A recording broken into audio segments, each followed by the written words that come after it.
ऐसे कर रहा है बंदर की तरह। इधर किधर आए हो? इधर बराती ना जियोगे मार तेरी बहनी के बिकर में। म्यूजिक बाय पप्पू प्रेमी यादव, नजारा म्यूजिक रिकॉर्डिंग स्टूडियो पावापुरी। तिलक दहेज नहीं देने के साली, तिलक दहेज नहीं देने के साली, डीजे हम मंगाई लेने गे, अपन मौसी बोलाई लेने गे, तोई कमर हिलाई लेने गे, अपन फुआ बोलाई लेने गे, तोई कमर हिलाई लेने गे।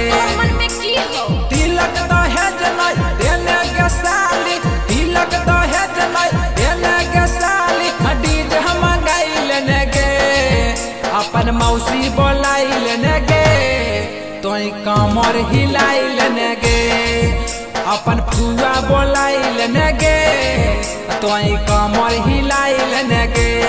आगे पतर की साली की कहई रे मोटका।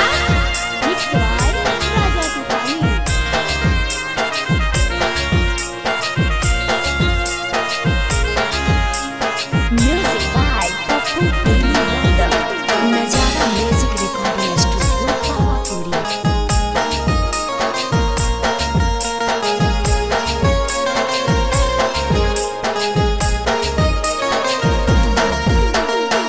आठोना के नचैना दिहनी बहिनी के थमैनी, पूरी सब्जी रतबा से साली खाली काम चल नहीं।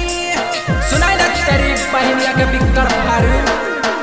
आठोना के नचैना दिहनी बहिनी के थमैनी, पूरी सब्जी रतबा से साली खाली काम चल नहीं।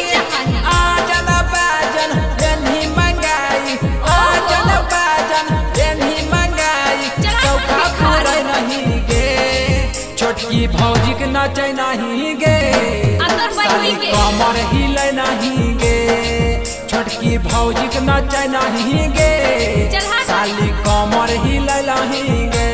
ए साले करिया के नीचे की हगे ओहे सब की देखो नी।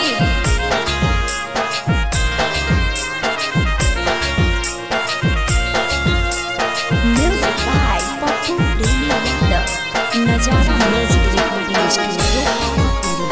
नजारा म्यूजिक रिकॉर्डिंग स्टूडियो पावापुरी।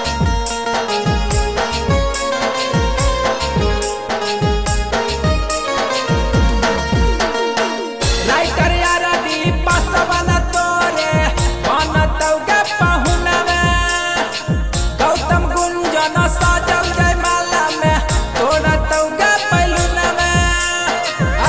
तोरे ना मोटकी मौसी के मास्टरी में नौकरी है।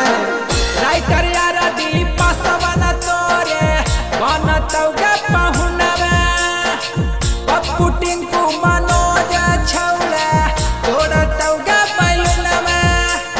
डीजे पर कसके बोले नहीं, उत्तम तूफानी के मुँह खैनी मामानी के बोले नहीं गे, साली डीजे मांगे नहीं गे, अपन कमर हिले नहीं गे, नहीं तिलक दिले नहीं गे, अभी खमांगा बने नहीं गे।